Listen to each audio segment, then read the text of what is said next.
అటువంటి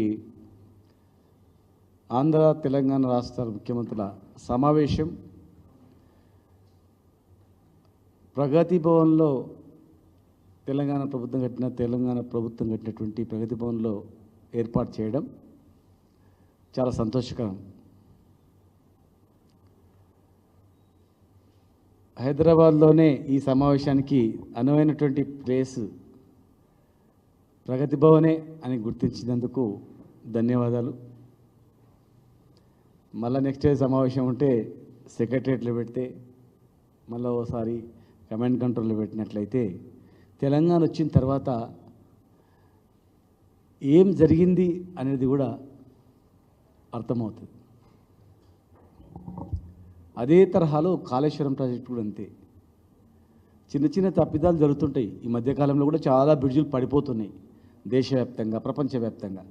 ఒక బ్రిడ్జి పడిపోయినంత మాత్రాన టోటల్ వ్యవస్థని ఆ ప్రభుత్వమే తప్పు చేసింది అనడానికి వీల్లేదు. ప్రభుత్వం కాంట్రాక్ట్ ఇస్తుంది, కాంట్రాక్టర్లో వివిధ రకాల లోపాల వల్ల జరుగుతుండొచ్చు అక్కడక్కడ. కానీ ప్రతిదీ కూడా తెలంగాణ ప్రయోజనాల గురించే పనిచేసింది. అందుకే ఈరోజు వరి సాగులో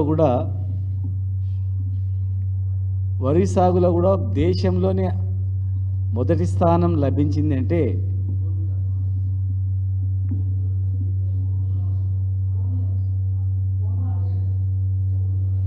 తెలంగాణ ప్రభుత్వ పనితీరుకే అది నిదర్శనం. అనేక అంశాల్లో చెప్పుకుంటూ పోతే రాజకీయ పరంగా విమర్శ చేస్తుండొచ్చు, కానీ వాళ్ళ ఆత్మ కూడా తెలుసు.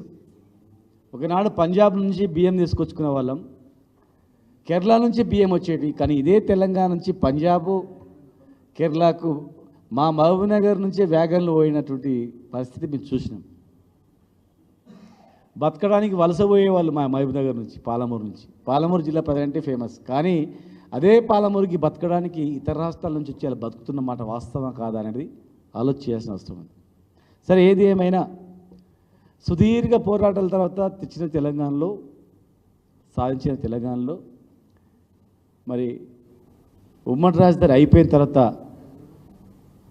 అన్ని సమస్యలు పరిష్కారం చేసుకోవడానికి ఇద్దరు ముఖ్యమంత్రులు ఇక్కడ ఏర్పాటు చేసుకోవడం, మరి దానికి అంతకుముందు గతంలో ఉమ్మడి ఆంధ్రప్రదేశ్లో 6 పాయింట్ ఫార్ములా మీటింగ్ కావచ్చు, పెద్ద మనసులో ఒప్పందం కావచ్చు, ములిగి రూల్స్, ఏది కూడా సమస్యలు పరిష్కారం కాలే, జటిలమైనవి తప్ప పరిష్కారం కాలే. కానీ ఈరోజు ఇద్దరు కూడా, చంద్రబాబు నాయుడు గారు ఎన్డీఏలో ప్రధానమైనటువంటి వ్యక్తి. ఈరోజు గవర్నమెంట్ ఉంది, గవర్నమెంట్ ఆఫ్ ఇండియాలో ప్రభుత్వం, భారతీయ జనతా పార్టీ ప్రభుత్వం ఉంది, ఎన్డీఏ ప్రభుత్వం ఉందంటే దానికి మూలస్తంభం చంద్రబాబు నాయుడు గారే. మరి యూపీఏ ప్రభుత్వంలో కూడా మన ముఖ్యమంత్రి గారు కూడా ప్రధానమైన వ్యక్తి. కనుక దయచేసి బయట చాలా అపోహలు ఉన్నాయి, కానీ మేము విజ్ఞప్తి చేస్తూ ఉన్నాం.